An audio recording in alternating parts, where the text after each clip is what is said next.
থাকবেন, অনুরোধ করবো রতন স্যার।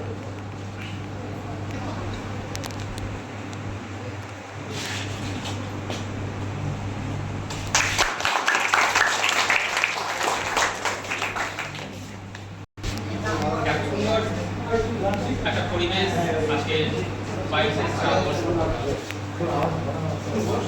কবিগুরু রবীন্দ্রনাথের যে প্রয়াণ দিবস, সেই উপলক্ষে এত সুন্দর আয়োজন এবং সেখানে সংক্ষিপ্ত বক্তব্য প্রদানের যে অবসর আমাকে দেওয়া হয়েছে তার জন্য আমাদের স্কুল কর্তৃপক্ষ, রূপক স্যার, প্রত্যেককে আমি আমার কৃতজ্ঞতা জ্ঞাপন করি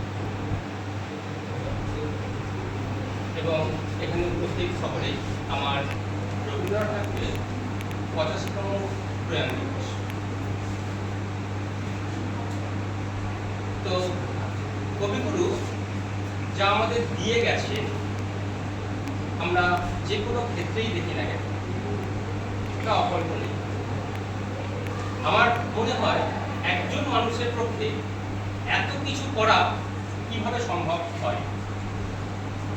যখন একান্তে বসে আমি নিজে ভাবি, আশ্চর্য হয়ে যাই যে কিভাবে সম্ভব,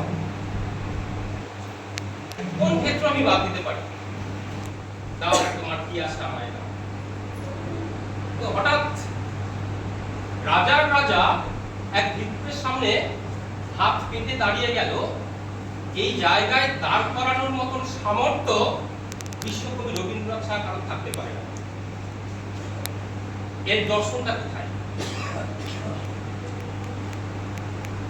এর দর্শনটা সন্ধ্যেবেলা টের পাওয়া গেল। কিরকম?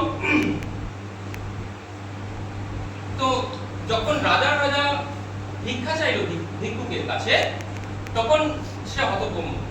সে মানসিকভাবে প্রস্তুত ছিল, আমি ভিক্ষা চাইবো, চেয়ে নেব, কিন্তু রাজার রাজা, কিং অফ অল কিংস, একজন বেগারের কাছে হাত পেতে বলছে দাও কি আছে।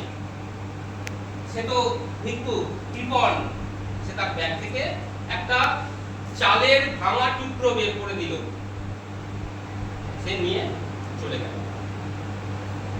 তো এই ব্যাপারটা যে ঘটে গেল, সে ভাবতে ভাবতে ভাবতে ভাবতে তার অঙ্ক মিলছে না। সন্ধ্যেবেলা যদি আমাদের সামর্থ্য থাকে, আমাদের সামর্থ্য অনুযায়ী সব সময় অপরকে সাহায্য করতে হবে।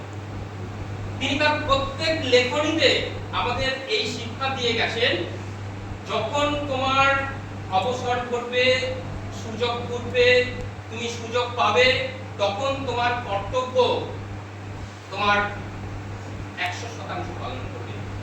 তাহলে তুমি তোমার রিটার্ন অবশ্যই পরমেশ্বরের কাছ থেকে পাবে।